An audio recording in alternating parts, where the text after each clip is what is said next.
안녕하세요 여러분, 반갑습니다. 오늘은 좀 특별하죠. 왜 그런가 하니 오늘 특별한 점심 식사가 있어서 저희가 1부 예배를 좀 간단하게 드렸어요. 그래서 2부 예배 때 녹화를 해서 영상을 올리려고 했는데 2부 예배 그 영상 녹화가 순조롭게 되지 않았어요. 그 핸드폰이 용량이 차가지고 중간에 일찍 끊어지는 바람에 1, 2부 예배 다 마치고 어쩔 수 없이 이 주일학교 하는 그 교실에서 지금 따로 녹화를 좀 하고 있습니다.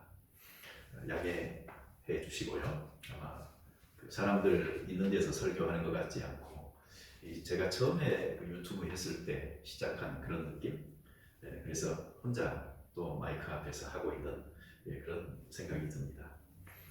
그러나 하나님의 말씀 우리가 같이 나눔으로 은혜 받기를 원합니다. 이 마태복음은 그 소금과 빛에 대한 비유를 예수님께서 하시면서 이 소금과 빛은 크리스찬들의 착한 행실이다라고 그 정의를 해주셨어요. 그렇지만 이 누가복음에서 이 등불이라는 개념은 우리 크리스찬들의 그 착한 행실이라기보다는 이 더라는 정관사가 붙어 있어서 바로 예수님 자신 또는 복음 또는 하나님의 나라 이러한 것들을 의미한다라고 생각되어집니다. 그래서 이 등불을 등경 위에 놓는다는 그 말은 바로 예수님을 높인다, 그리고 복음을 전한다, 하나님의 나라를 확장한다 라는 이런 의미를 가지고 있다고 생각됩니다. 종합해서 본다면 그리스도인들은 자신들의 선한 행실로 등불 대신 예수님을 드높여서 그 빛이 더욱 많은 사람들에게 더 많은 유익을 끼칠 수 있도록 돕는 또는 통로가 되는 그러한 삶을 살아야 합니다. 이러려면 하나님의 말씀에 순종하고 또 그 말씀 안에 머무르는 삶이 지속되어져야 되고요. 그때 바로 결실을 할 수가 있으니까요. 이렇게 잘 되면은 그 말씀을 받는 마음의 밭이 좋은 밭으로 잘 준비될 수도 있고 또 잘 준비된 밭에 정말 우리가 상상하지 못하는 좋은 그리고 많은 결실들이 맺어질 수도 있는 것입니다.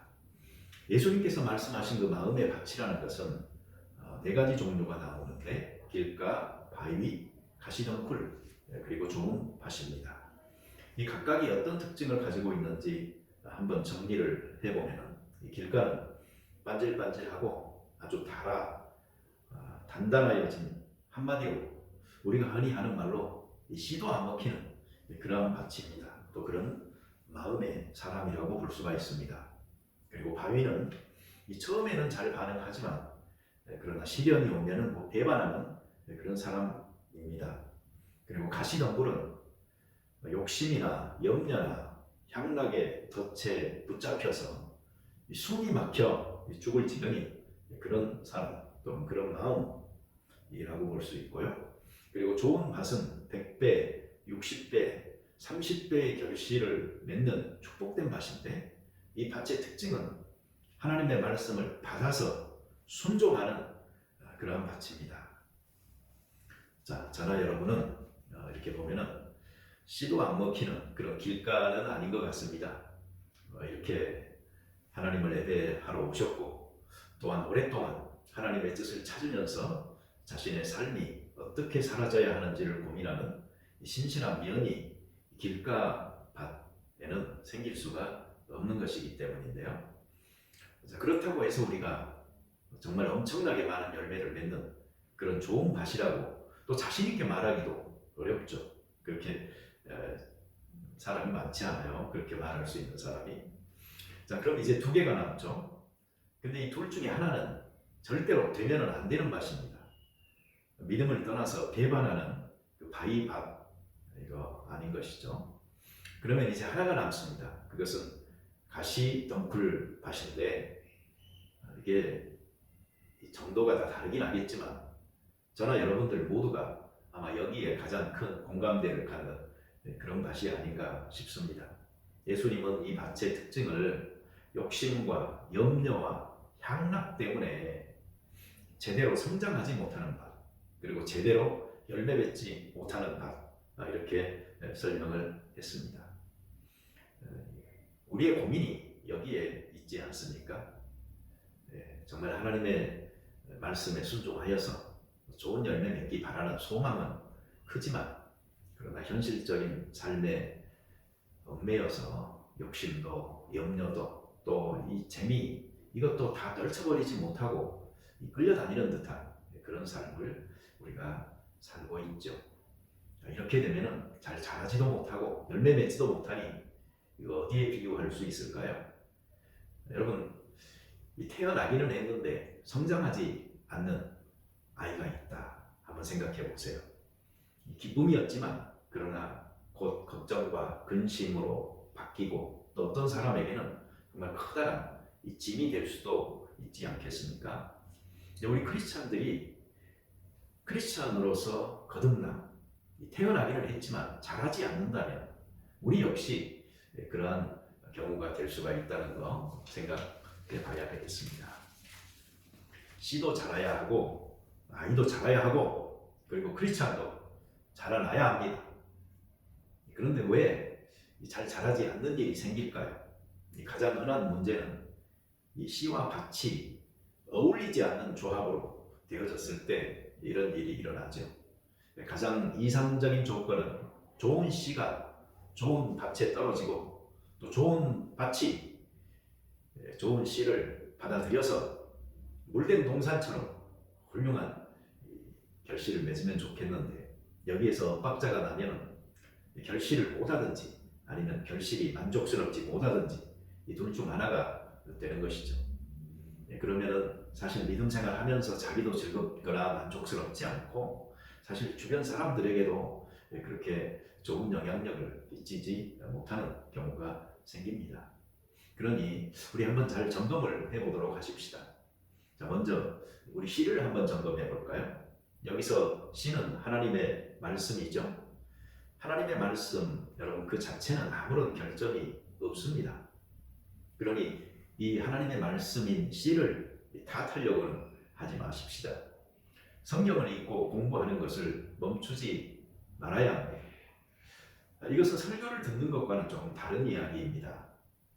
설교를 듣는다는 것 자체가 이미 1차 소스가 아니고 2차 소스에 누군가가 그것을 읽고 이해하고 그리고 또 잘 적용하여서 우리에게 알아듣기 쉽도록 풀어주는 것입니다. 그러니 이 말씀은 날 것 그대로가 아니고 누군가의 필터를 거쳐서 우리에게 전달되어져 오는 것이니, 이 설교보다는 이 하나님의 말씀 그 자체를 공부하고 또 늘 가까이 하는 이 생활이 우리에게 있어야 되는 것입니다. 사실 설교자도 저를 포함해서요, 너무 믿으면 안 됩니다. 어디까지나 정말 권위 있는 것은 하나님의 말씀, 성경 그 자체인 것입니다.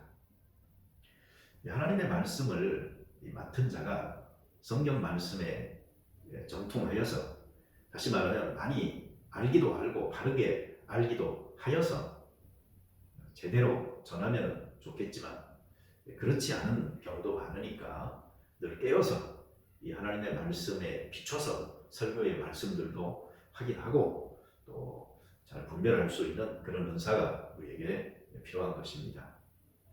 성경도 사실은 굉장히 복잡해요. 구약성경, 신약성경 막 66권, 1600년간이라는 긴 기간에 걸쳐서 40명이 넘는 저자가, 직업도 다양한 사람들이 기록한 책이니, 그리고 우리와 또 문화권도 다르고 언어도 다르고 시대적으로 너무나 동떨어진 상황에 문서들을 가지고 와서 바로 이해한다는 것도 결코 쉽지는 않습니다. 그러니 일단 전하는 자들이 이 하나님의 말씀에 익숙하여서 정말 옛날 그 예수님이 말씀하셨잖아요. 마태복음 13장 52절에 천국의 제자 된 서기관마다 마치 새 것과 옛 것을 그 곳간에서 내오는 집주인과 같으니라. 자유자재로 성도들의 그 필요에 따라서 하나님의 말씀을 곳간에서 내오는 사람들처럼 익숙한 그런 사람을 만나는 것도 정말 큰 복이고, 또 설교자는 누구나 그렇게 되도록 힘써야 되는 것입니다. 그러려면 이 뼈대가 우선 잘 세워져야 되고, 그리고 그 뼈대 위에 살이 잘 붙어야 됩니다. 이 성경책을 보면은 구약 성경에서는 11권의 책이 그 뼈대를 이루고 있고, 또 신약 성경에서는 그 복음서 그리고 사도행전, 그렇게 되면은 일단 그 뼈대가 형성되어지고 전체를 꿰뚫어 볼 수 있는 눈이 생기고요. 구약 성경 같은 경우는 조금은 복잡해요. 그렇지만 그 안에 보면은 창세기, 출애굽기, 그다음에 레위기는 빼고요. 민수기, 그다음에 여호수아, 사사기, 이 말씀들 중요합니다. 그리고 사무엘상, 사무엘하, 그다음에 열왕기상, 열왕기하, 그리고 에스더, 그다음에 느헤미야, 이 정도가 그 역사적인 그 통찰을 제공해 줄 수 있는 하나의 흐름으로 연결될 수 있는 책들입니다. 그러니 이 책들을 먼저 잘 공부를 하시고, 그 다음에 나머지 그 부가적인 그 책들을 공부한다면 성경의 그 맥락을 잘 짚어갈 수 있으리라고 생각을 합니다. 자, 성경 말씀 그 자체는 문제가 없습니다. 그것은 영감된, 성령으로 영감된 하나님의 말씀입니다. 단지 하나님의 말씀을 전하도록 부름받은 사람들, 즉 설교자가 문제가 될 수는 있습니다. 그 설교자들이 잘못된 신학이나 잘못된 체험이나 또 잘못된 역사의식을 가지고 있을 수가 있거든요. 그리고 이런 점들이 바로 하나님의 말씀이 바르게 전달되지 못하도록 만드는 문제를 일으키는 소지가 될 수가 있어요. 심지어는 설교자 자신이 어떤 잘못된 목적, 의도를 가지고 성경 말씀을 왜곡할 수도 있습니다.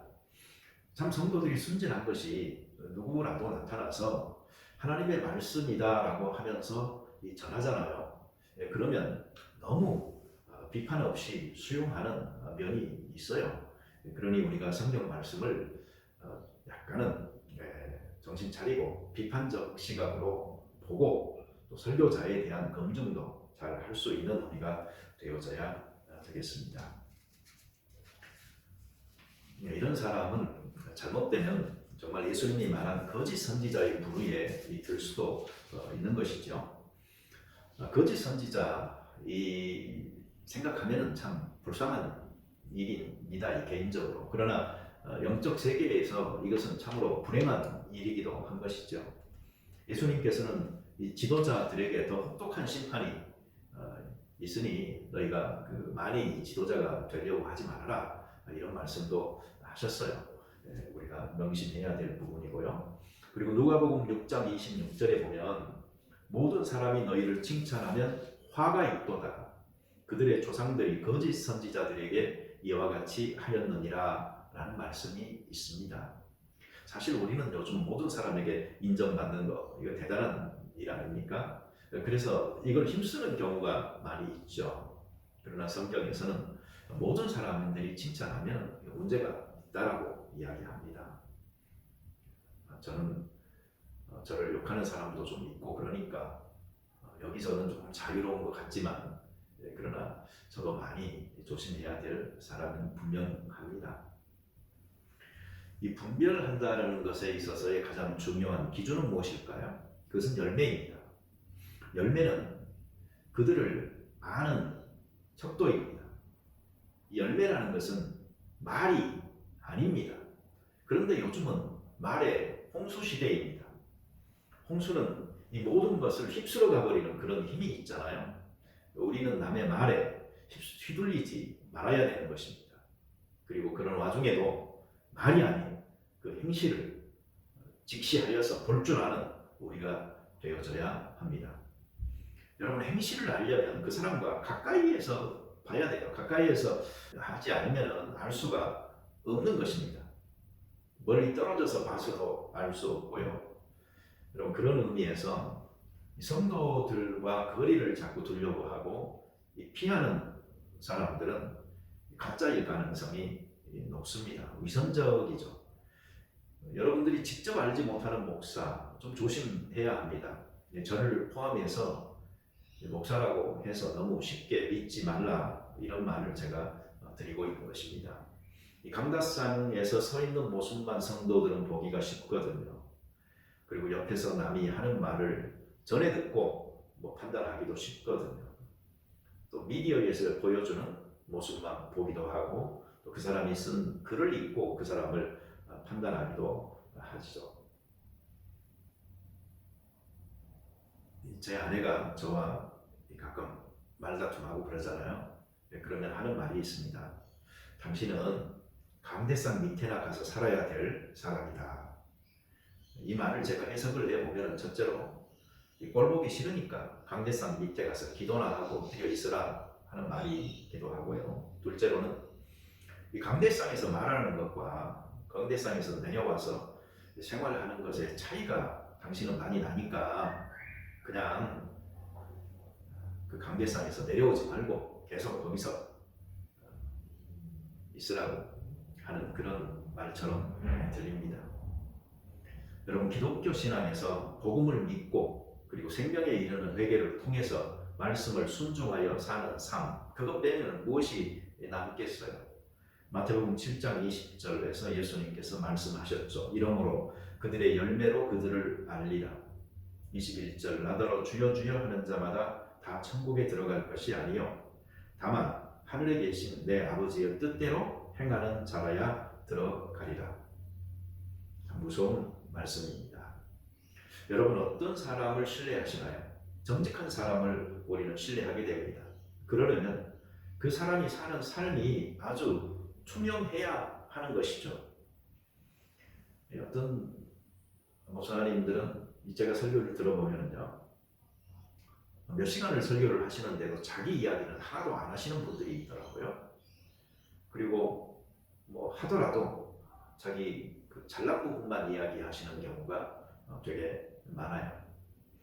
그래서 목사로서 저는 설교를 듣는 하나의 습관이 있는데, 이 설교를 통해서 물론 하나님의 말씀을 얼마나 내가 더 깨닫고 하나님의 뜻을 진지하게 찾았느냐도 중요하지만, 그 말씀을 전하는 바로 저 분에 대해서 내가 무엇을 알게 됐느냐, 이것도 저는 중요하게 생각을 합니다.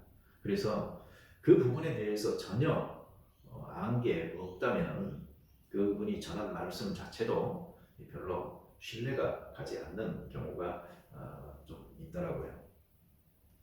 여러분, 목사는 공인입니다. 사람 앞에서만이 아니고 하나님 앞에서도 공인인 것이죠. 그러니 하나님 앞에서 투명할 뿐만 아니고 사람 앞에서도 투명하게 살아야 합니다. 이 목사로서 자기 사생활을 자꾸 중요시 여기고 또 프라이빗이라는 말을 자꾸 하면서 이 방어막을 치려고 하는 사람들은 어쩌면 목사가 되지 말았어야 될 사람들입니다. 저는 교회가 좀 대형 교회로 가는 것은 바람직하지 않다라고 생각하는 사람 중 하나입니다. 왜냐하면 타락한다, 어쩐다 이런 의미보다는 그 투명성이 점점 더 없어지는 방향으로 발전을 하기 때문입니다. 커질수록 이 투명성이 담보되지 않으면 점점 더 이게 그 어둠 속에, 베일 속에 가려지는 부분들이 생기게 되는데, 거기에 암적 병이 발생하게 되는 경우가 많습니다. 목사와 성도들이 정말 그 양과 목자가 그 음성을 듣고 알고 따르듯이 긴밀한 관계가 형성되어지면서 성장하는 것은 얼마든지 좋은 것입니다. 자, 지금까지는 이 하나님의 말씀, 그리고 그 말씀을 전달하는 설교자 중심으로 살펴봤고요. 그 다음으로 이제 점검해야 될 부분이 이 밭을 좀 잘 점검해 봐야 합니다. 다시 말하면 이 좋은 밭, 믿음으로 이 말씀을 받아서 화합하는 그런 밭인가 하는 문제이죠. 이런 부분에 오면 목사들은 좀 힘이 납니다. 왜 그런가? 지금까지 말씀드린 부분은 자기한테 성경이 하는 말 같은데, 이제 지금부터 하는 말은 성도들한테 성경이 하는 말이고 또 목사들이 아주 담대하게 요청할 수 있는 그런 말 같거든요. 이브리서 4장 2절에 그들과 같이 우리도 복음 전함을 받은 자이나 그러나 들은 바 그 말씀이 그들에게 유익하지 못한 것은 듣는 자가 믿음과 결부시키지 아니함이라. 다시 말하면 말씀을 믿음으로 받아들이지 않았다. 그래서 살지 않았다. 이것이 바로 그들에게 유익이 없었던 이유다 하는 말인 것이죠. 열매를 맺으려면 믿음으로 하나님의 말씀을 받아야 합니다. 지난주에 저는 우리 개인들이 가지고 있는 하나님의 말씀을 걸러서 듣는 필터가 있다. 나의 어떤 학식이나 경험이나 또는 품고 있는 어떤 야망이나 이런 것들이 하나님의 말씀을 말씀 그대로 받아들이지 못하게 만들고요. 그 다음에 교회라는 그 필터가 있습니다. 이것은 하나의 그 전통이라고도 볼 수 있는데 하나님의 말씀보다 또는 동등하게 그에 버금가게 교회의 전통을 앞세워서 하나님의 말씀에 없는 것을 주장하고 또 교회가 해오던 대로 해야 된다라고 해서 사람들을 억압하고 점점 더 어떤 살아계신 하나님의 그 미래와 함께 일하시는 부분들을 자꾸 약화시켜서 해오던 대로 하려고 하는 관성적인 경향이 교회의 전통을 중요시 여기면서 생겨날 수가 있습니다.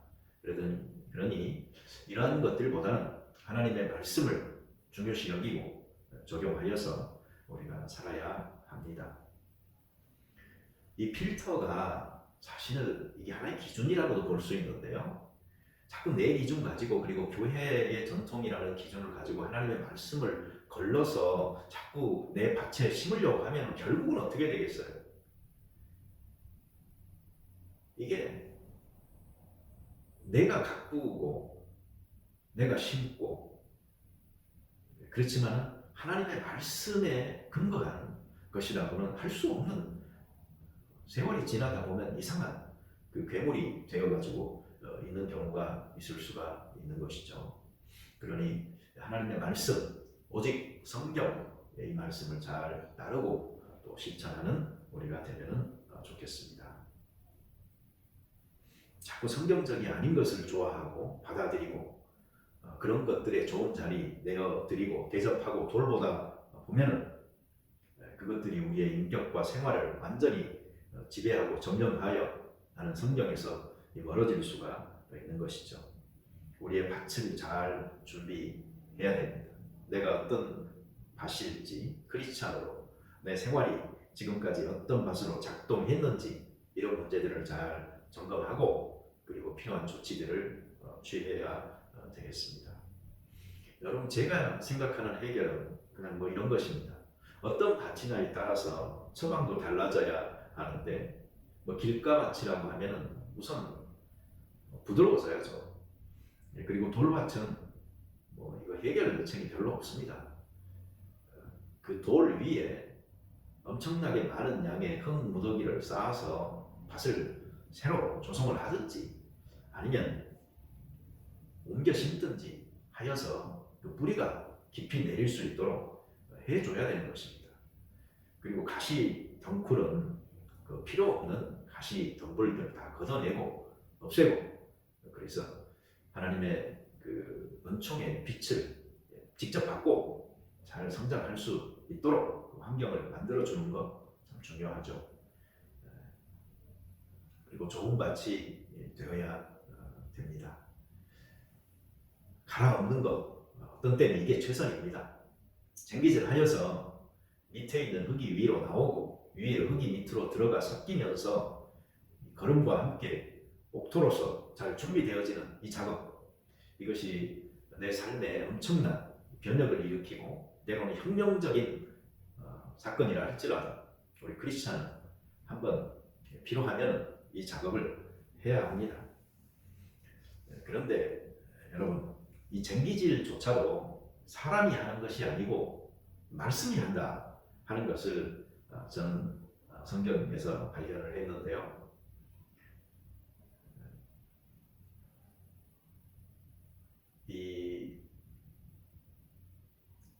목사는 메시지를 전하고자 합니다. 그런데 성도들은 마사지를 해달라고 하는 경우가 많습니다. 그러니 목사가 말씀으로 성도들을 기분 좋아지도록 마사지하는 일에 익숙하게 되기가 쉽습니다. 저는 좀 가슴이 아파요. 성경에서는 하나님의 말씀이 참으로 능력이 있다고 하는데 왜 저는 하나님의 말씀을 전한다고 하는데 교인들의 그 변화가 그렇게 더딘지, 그래서 내가 참 부족하구나 이렇게 생각할 때가 많이 있습니다. 저는 이 목회자로 여러분들을 정결한 그리스도의 신부로 신랑 되신 예수님 앞에 세워야 될 그런 사명을 갖고 있는 사람입니다. 고린도후서 11장 2절에서 바울이 이렇게 말했죠. 내가 하나님의 열심으로 너희를 위하여 열심을 내노니 내가 너희를 정결한 처녀로 한 남편인 그리스도께 드리려고 중매하리로다. 그러나 나는 3절입니다. 뱀이 그 관계로 하와를 미혹한 것 같이 너희 마음이 그리스도를 향하는 진실함과 깨끗함에서 떠나 부패할까 두려워하노라. 여러분, 저에게도 이런 두려움이 있습니다. 여러분들이 그리스도를 향하는 진실함과 깨끗함에서 떠나 부패할까 두렵습니다.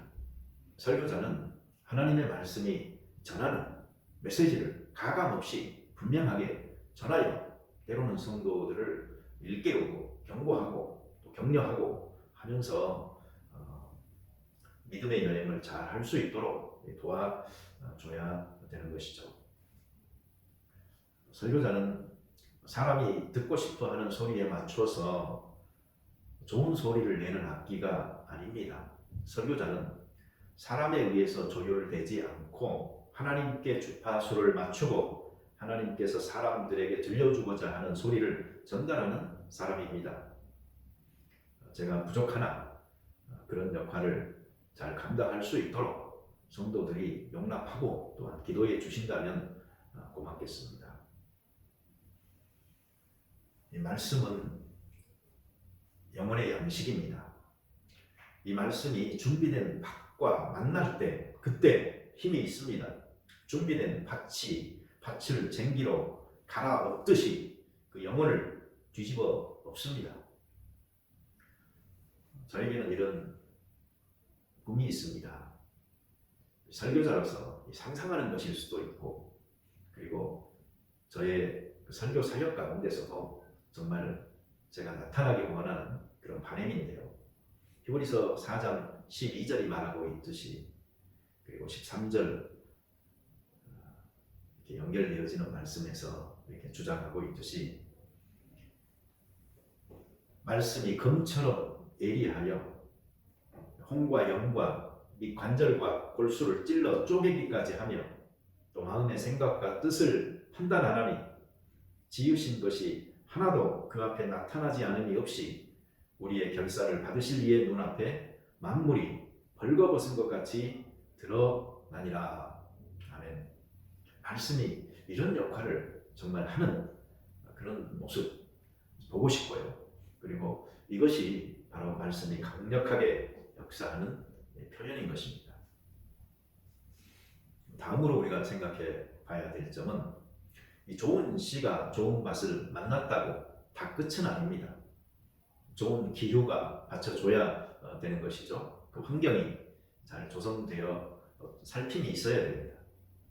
그것은 한 번만 아니고 사시사철 이른 비와 늦은 비로 축복하여서 파종하고 또 추수하고 하는 시기에 맞춰서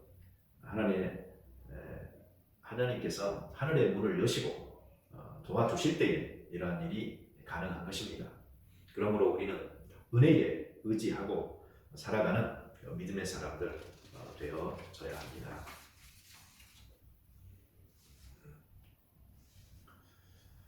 성경은 이 잘하지 않는 크리스찬을 차별하지는 않습니다.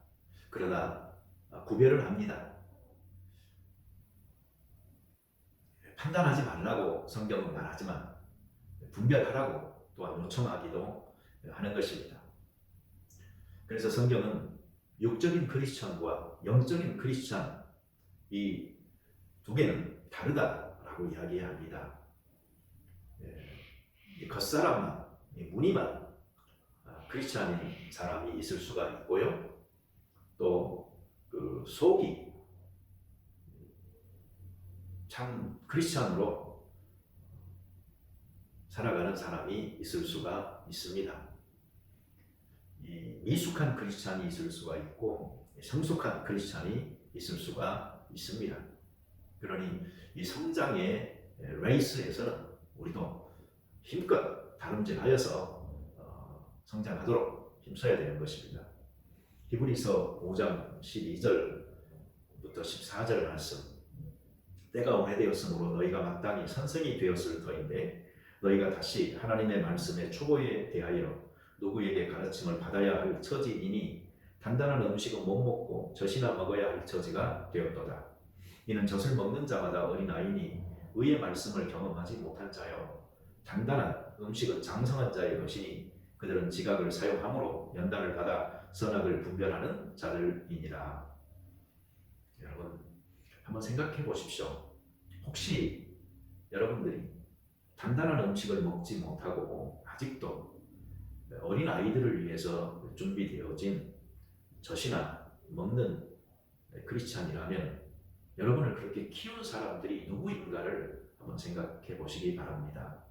때로는 여러분들 스스로가 편식하듯이 이 젖과 같이 부드러운 말씀만 좋아하여서 생긴 일일 수도 있고 여러분의 부모나 스승이나 또 영적인 지도자가 젖이나 먹는 어린이는 아이로 취급하고 그렇게 늘 키웠기 때문에 한 번도 장성한 어린과 같이 선하게 분별을 하면서 살아갈 수 있는 그런 장성한 크리스찬으로 성장할 기회를 얻지 못하게 만든 것은 아닌가 하는 것도 생각해 보셔야 합니다. 자, 정리하고 생각을 해 보십시다. 이 등불 대신 예수님을 높이는 우리가 되어져야 되는데 참 빛이신 예수님께서 더욱 드러나야 하는 것이죠. 그러려면 우리는 소금과 빛이 되어야 하고요. 우리의 선한 행실로 영광을 하나님께 돌려야 합니다. 그런데 이 내용에서 우리가 주의할 점이 있습니다. 첫째는 우리 스스로가 하나님께 영광 돌린다라는 생각은 주의를 필요로 합니다. 잘못하면 이게 자화자찬이 되거든요. 우리의 관심은 오롯이 선한 행실에 집중하여서 하면 됩니다.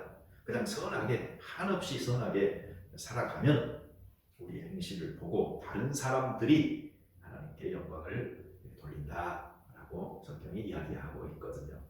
두 번째로는 우리가 유의할 점은 우리의 선행이 우리를 빛나게 해서는 안 된다라는 사실입니다. 우리는 단지 질그릇입니다. 우리 안에 보배가 있을 뿐입니다. 이 보배이신 예수님이 귀한 것이지 그 보배를 담고 있는 질그릇이 무슨 가치가 있겠습니까? 질그릇은 어떻게 하면 내가 아니고 내 안에 있는 이 보배를 드러낼 수 있을까? 이것을 고심하며 살면 됩니다. 세 번째로, 자, 그러려면 우리가 그릇인데 이 그릇이 얇아지고 또 얇아지고 녹아지고 낮아지고 그래야 이 보배가 자꾸 드러나지 않겠습니까? 그리고 필요하다면 그릇이 깨져야 그 보배가 드러나지 않겠습니까? 급기야 그 질그릇이 형체도 없이 완전히 사라지고 그 파편 하나까지라도 없어질 때에 정말 그 보배가 드러나지 않겠습니까?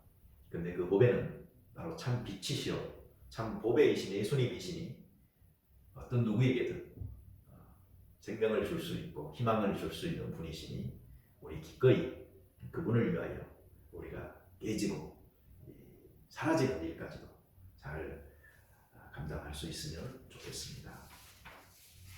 자, 예수님은 등불이죠. 그렇다면 우리는 등잔과 같은 사람들입니다. 이 등잔이라는 것은 등불을 높이 올려 지켜들어 그 자리에 모실 수 있도록 설계된 것이죠. 그러니 여러분 등잔이 나도 같이 높아졌다 하여서 등불을 대신하려고 하지는 말아야 됩니다.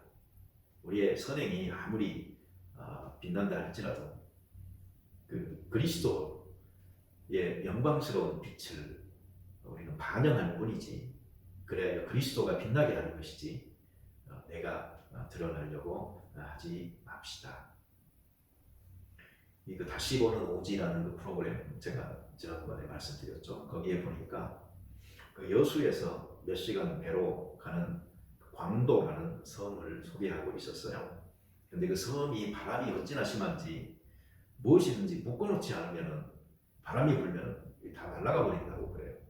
그 집안의 마당에 그 놓아진 평상까지도 이 바람이 이렇게 날아가 버리고, 그래서 그 위에도 막 돌을 올려놓고 못 날아가게 하고, 또 더 놀라운 것은 그 집의 지붕에도 밧줄을 여러 개를 걸쳐놓고 그 밧줄의 끝에는 물통들을 이렇게 다 묶어놔서 거기에 물들을 담아놨어요. 그 무게로 그 지붕들이 안 날아가도록. 그래서 제가 그걸 보고 느낀 점은 우리도 이 믿음 생활하면서 정말 천국 갈 때까지 변치 않고 끝까지 붙들어야 할 것들은 붙들어야 되겠다.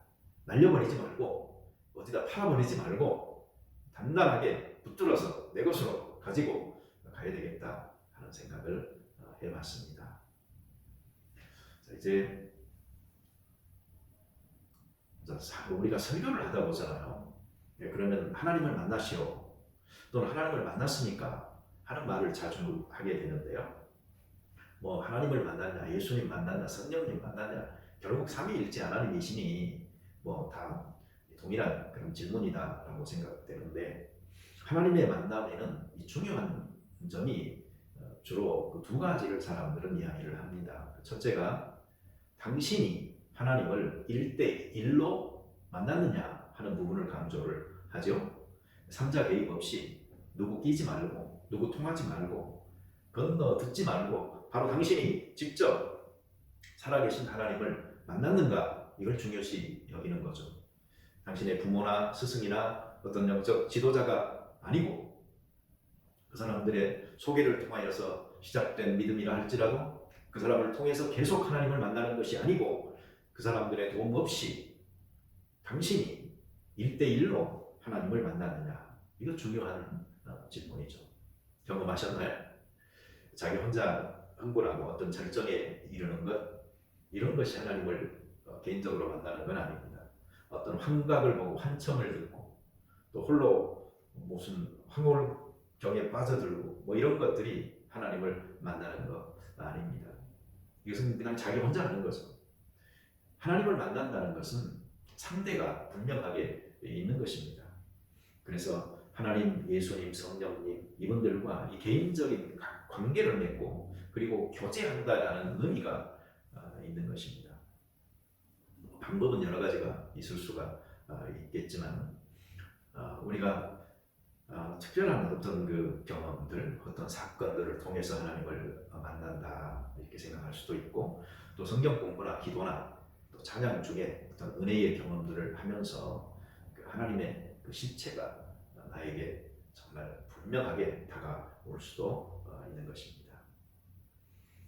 자관 이 하나님을 만난다는 경험은 어떤 공포나 두려움의 대상으로가 아니고 사랑과 자비에 기초하여서 나를 용서하고 또 용납하는 그 하나님의 사랑 많으심에 감동되어지는 그런 경험이라고 할 수가 있습니다. 이때 생기는 것이 바로 구원의 확신입니다. 내가 하나님의 자녀구나 라는 그 흔들리지 않는 확신이 바로 생겨나는 것입니다. 둘째로 하나님을 인격적으로 만났느냐 하는 질문들을 우리가 또 하기도 하는데요. 보통 사람들은 이 말을 너무 자주 듣다 보니까 이제 어떤 맥락에서 이런 말을 하는구나 라고는 아는데 조금 더 구체적으로 이것을 알게 되면 더 많이 유익할 것 같습니다. 이것은 어떤 물리적인 힘이나 어떤 흐느적거리는 정령으로서의 하나님을 만난다는 말이 아닙니다. 이것은 인격적인 하나님이라는 말은 다른 말로 하면 부정하고 있는 게 있어요. 그것은 어떤 비인격적인 어떤 세력, 어떤 힘, 어떤 물체 이런 것들이 아닌 것이죠. 어떤 동물적인 본능에 의거한다거나 또는 하나님을 만났는데 뭐 비이성적이거나 반사회적 성격을 띠게 되는 결과로 나타난다든가 이런 것은 하나님과의 만남 속에서 기대할 수가 없는 것입니다. 하나님을 만나게 되면 지성과 이 감성과 이성을 갖고 있는 하나님을 또한 그런 것을 갖고 있는 나라는 인격이 그 하나님을 만나는 것이기 때문에 거기에서 하나님을 정말 담는 그 품성과 기질 이런 것들이 생겨나게 되는 것입니다. 사람을 하나님께서 창조하실 때에 그 하나님의 형상을 따라서 창조했다라고 말하죠.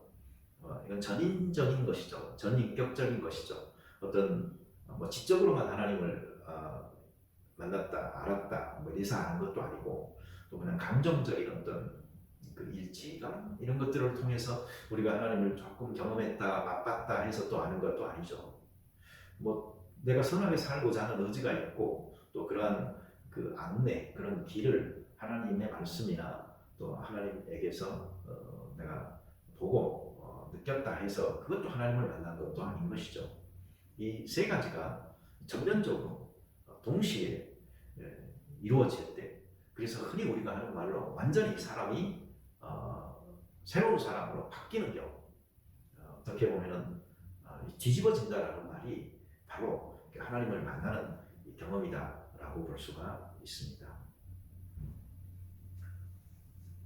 그렇게 되면은 이런 사람들은 변화가 분명하게 생깁니다. 그것은 하나님의 자녀 그리고 구원에 대한 확신 이것이 있고요. 그리고 예수님에 대한 그 생각이 바뀝니다.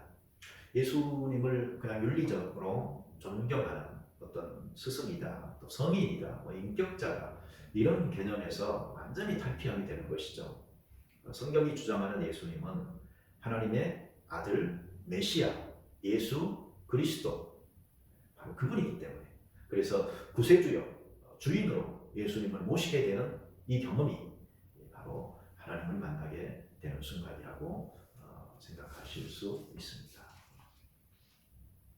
네, 그런데 착각이 있을 수도 있어요. 다시 말하면 하나님을 만났다고 하는데 사실은 안 만난 경우가 있을 수도 있고요. 또 하나님을 안 만났는데 이렇게 만났다고 하는 경우처럼 생각하고 사는 그런 경우도 있을 수가 있어요. 중요한 것은 어떤 경우이든 간에 내가 구원의 확신이 있다. 그리고 하나님을 사랑하는 그 마음이 있다 하면은 일단 하나님을 만난 것입니다. 조금 더 실제적으로 이야기를 하자면요. 아마 이렇게 점검을 해보시면 될 것 같아요. 우리가 나 혼자 산다 하면은 나 혼자 그냥 좋은 거 따라서 판단하고 살아가면 되죠. 뭐 먹을까? 어디로 갈까? 내가 원하는 거 하면 되죠. 그러나 내 옆에 동행하는 누군가가 있다고 하면 이게 나 혼자 내 뜻대로 마음대로 할 수가 없는 것이죠. 그 사람의 생각은 무엇인지, 그 사람의 좋아하는 것은 무엇인지 관심을 가져야죠. 그래서 서로 조율하여 이렇게 살아가는 것, 그것이 동행하는 것이잖아요. 하나님과의 만남과 동행도 역시 마찬가지입니다. 그러나 하나님은 나보다 지혜도 능력도 많으신 그분을 주인으로 모신 우리는 하나님의 마음에 합한 것이 무엇인가, 그 삶이라는 것은 무엇인가 하는 것을 끊임없이 물으면서 살아가야 되는 것, 이게 마땅한 것이죠. 무엇이 하나님을 기쁘게 하는 것일까? 내가 이것을 하면 하나님이 좋아하실까? 아니면 슬퍼하실까? 뭐 이런 관심들 그리고 이런 생각들이 나에게서 있다면 그것이 바로 하나님을 만났고 그리고 하나님과 동행하고 있는 증거라고 볼 수가 있습니다. 우리는 이 기도하는 데에서도요 그러한 증거가 드러날 수가 있어요.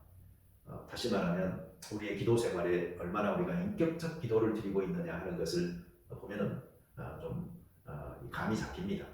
어떤 사람은 하나님을 만났어요. 그리고 기도 생활에 아주 열심히 해요. 그러나 그 기도의 내용도 그 어떤 구하는 그 열심도 목적도 보면은 전부 다 자기 일을 위한 것일 경우가 있어요.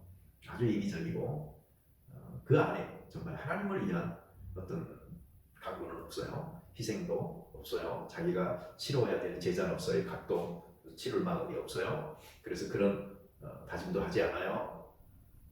그런 사람들은 만났다고는 하지만 이 인격적 하나님을 만났느냐 하는 것을 한번 생각해 볼 필요가 있습니다. 기도는 보통 우리에게서 시작하죠. 그래서 어떤 필요가 생겼을 때 기도하죠. 그래서 사실 이기적인 기도를 드린다고 해도 제가 그렇게 뭐 나무랄 건 없습니다. 그냥 그것도 기도니까. 그러나 하나님을 만난 사람의 기도는 분명히 달라요. 왜 그런가 하니 하나님을 모시고 살기 때문에 그분이 주인이고 또 그분을 기쁘게 하는 삶이 당연한 우리의 삶이기 때문에 기도 생활이 달라질 수밖에 없다는 것. 이건 뭐 사실입니다. 그리고 그것이 훨씬 더 성숙한 사람의 기도인 것입니다. 그래서 내 뜻이 이루어지기보다 하나님의 뜻이 이루어지기를 위해서 기도하는 기도가 많아지는 것이죠. 네, 그리고 또 모든 상황에서 실제 그 사람의 그 행실, 행동 여기에도 하나님을 만난 사람의 그 사는 모습은 달라져요. 하나님의 말씀에 순종하려고 하는 마음이 있거든요.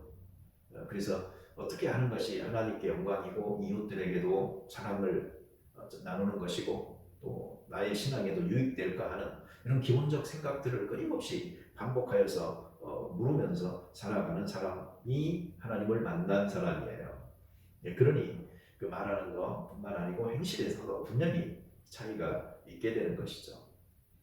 찰스 쉘돈이라는 분이 쓴 책 중에 In His Steps What Would Jesus Do? 라는 책이 있죠. 우리말로 예수님이라면 어떻게 하실까? 라는 책인데요. 계속적으로 하나의 그 운동처럼 일어나는 흐름을 보여주고 있는 굉장히 그 소중한 경고를 우리에게 주고 있죠. WWJD 예수님이라면 어떻게 하실까? 그래서 모든 선택 앞에서 행동하기 전에 먼저 그 질문을 묻고 이 상황이 예수님께서 나에게 원하시는 것은 무엇일까를 생각하고 그리고 행동하는 것. 이것이 바로 하나님을 인격적으로 만난 사람이 하게 되는 작업인 것이죠. 네, 요즘 저의 기도 제목이 있습니다. 하나님, 파종할 좋은 땅을 좀 일으켜 주세요 하는 기도예요. 이것은 제가 에스겔서 34장 29절에 보면 내가 그들을 위하여 파종할 좋은 땅을 일으키리니 하는 이 말이 있거든요. 누가 일으켜요? 하나님이 일으킨다고 그랬어요. 그래서 저는 하나님께서 정말 이 파종할 좋은 땅을 좀 일으켜 주세요. 이렇게 기도하는 습관이 요즘은 좀 생겼습니다. 하나님께서는 좋은 땅을 만드실 수 있어요. 왜 그런가 하니 좋은 땅은 기경하는 게 우선인데요. 아주 굳어버린 땅 기경하려면 너무 힘들어요. 비를 내려야 돼요. 은혜의 단비를. 그래서 땅이 물을 촉촉하게 흡수했을 때 그때 그 단단해진 흙들이 흩어져서 부셔지고 깨어져서 좋은 밭으로 될 수 있는 이 작업이 이루어지는 거죠. 그러니 우리 기도합시다. 나만 기도하지 말고 우리들 모두가 우리가 좋은 밭 되게 해주세요. 하나님이 이 밭을 준비시켜 주세요. 내가 눈물로 회개하면서 은혜 받아서 이 밭을 잘 부드럽게 준비하여서 말씀의 귀한 씨를 받아 내가 잘 성장할 수 있도록 해주세요. 이렇게 우리 계속 힘써서 기도하십시다. 자, 근데 이제 문제가 있습니다. 가라지입니다. 주인은 좋은 씨를 뿌렸는데 가라지가 어디에서 생겨나서 같이 알곡과 함께 자라고 있습니다. 종들이 주인에게 말합니다. 그러니까 주인이 온수가 잠잘 때 이렇게 하였구나 라고 답하십니다. 여러분, 잠들면 안 됩니다. 크리스천은 깨어 있어야 합니다. 파수꾼이 잠을 자면 성 안에 있는 사람들이 어떻게 되겠습니까? 적들이 와서 마음껏 노략질하고 생명도 앗아갑니다. 영적으로 잠들지 않는다는 것은 영적으로 깨어있다는 것이고, 그것은 하나님의 말씀과 가까이 하고 늘 기도하고 그리고 감사하는 찬양의 소리가 끊이지 않으면서 크리스천으로 산다는 것 아니겠습니까? 우리의 양심이 마비되거나 또 죽었다 하는 말 듣지 않도록 우리가 늘 깨어 있으면 좋겠습니다. 여러분, 물론 피곤하면 잠을 잘 수도 있고 또 게으를 수도 있어요. 그리고 쉴 수도 있잖아요. 그러나 잠자는 동안에 사탄이 뿌리는 이 가라지 씨가 문제이니 우리 깊이 잠들지는 맙시다. 그리고 잠자는 사람은 자기 안에 가라지가 함께 자라고 있다라는 이 생각도 좀 할 줄 알아야 합니다. 그래서 고민을 해야 돼요. 이걸 뽑아버릴 것인가, 아니면 그냥 놔두고 알곡과 함께 자라게 뒀다가 추수하기 직전에 또는 추수하면서 정리할 것인가. 이 교회가 주인이 지금 말한 가만 놔둬라, 그 가라지 뽑다가 알곡도 상할까 하노라, 그냥 나중에 추수하면서 정리하자, 이 말만큼은 교회들이 너무나 열심히 잘 지키고 있는 것 같아요. 하나님의 나라와 이 지상의 나라는 이 긴장 관계 속에 있습니다. 여러분, 제가 지금 말씀드리는 것이 너무 부담스럽나요? 지난주에 제가 2부 예배 때 한 교인에게서 받은 카톡 메시지를 제가 공개를 했었는데, 1부 예배 참석하신 분들은 듣지 못했겠죠. 그런데 이런 메시지였어요. 목사님, 저는 한국이 가시덩굴 밭이라서 저의 믿음이 자라지 않는 줄 알았어요. 제가 가시덩굴 밭이었네요. 예수님 제대로 믿는 것이 이렇게 어려운 것인지 몰랐어요. 놀랍죠. 이런 깨달음에 이르렀다는 것이 참 대견하죠. 그러나 여기에서 한 번 더 은혜의 경험을 해야 됩니다. 그것은 하나님 앞에 온전히 나를 헌신하여 드리는 삶, 그래서 내 인생 주님께 맡겨버리는 삶, 그리고 그 은혜의 이끌림을 받아서 살아가는 삶으로 변화되어져야 비로소 믿는 것이 어렵지 않고 너무나 쉬운 것이 되는 것입니다. 이 경험 우리 모두 다 하실 수 있게 되기를 바랍니다. 혹시 이 경험을 제가 도울 수 있다면 좋겠어요. 이 삶이 무엇인지도 모르고 아직 시도도 안 해보신 분들이 계시다면 이 복음의 아주 기본적 메시지를 다시 한번 들어보시기 바랍니다. 십자가에 위해서 달려 돌아가신 예수 그리스도, 그분의 사랑, 그분의 희생, 그리고 그분의 아픔이 절절하게 우리의 가슴에 파고들 적에 그 십자가 밑에 내 모든 죄와 허물을 장사 지내야 되겠다, 정과 욕심을 십자가에 못 박고 내가 정말 새로운 사람으로 거듭나야 하겠다 라는 아주 강한 욕구가 생길 것이고, 성령이 그러한 마음을 주신 것입니다. 그러니 여러분, 좋은 밭의 시작이 이 복음을 믿고 예수님을 주로 고백하는 놀라운 일이, 그래서 천국 백성으로, 하나님의 자녀로, 새로운 사람으로, 전체적인 전인적인 하나님과의 만남을 통해서 새로운 사람으로 거듭나는 귀한 체험 우리 다 하시게 되기를 바라고요. 그 순간에 하나님의 나라가 우리들 가운데서 나를 통하여서 비로소 시작되어지고 구현되어지고 또 나의 삶 속에 하나님의 나라가 임하고 내 삶의 상황 속에 구체적으로 이 하나님 나라의 열매들이 맺히는 귀한 일이 있게 되기를 소망합니다. 같이 기도드리겠습니다. 하나님 아버지, 주의 은혜로 저희가 구원받았습니다. 내 밭이 현재 어떤 상태인가를 돌아보게 하여 주시옵소서. 쟁기질이 필요하다면 사정없이 뒤집어 엎을 수 있게 도와주시옵소서. 단단한 마음 부드러워지게 하시고 옅은 마음 깊어지게 하시고 또한 여러 가지 방해물들로 인하여서 뒤덮여 있는 가시덤불과 같이 칙칙한 삶의 상황들을 다 걷어내고 하나님의 은총의 햇볕을 따갑게 받으면서 푸르게 성장할 수 있게 도와주시옵소서. 정말 이 잘 준비되어진 좋은 밭에 떨어진 좋은 씨앗이 온전한 헌신의 고백과 더불어서 말씀 속에 거하는 삶을 통하여서 100배, 60배, 30배의 놀라운 결실을 맺는 풍성한 물된 동산 같은 삶이 열리게 도와 주시옵소서. 예수님의 이름으로 기도드립니다. 아멘.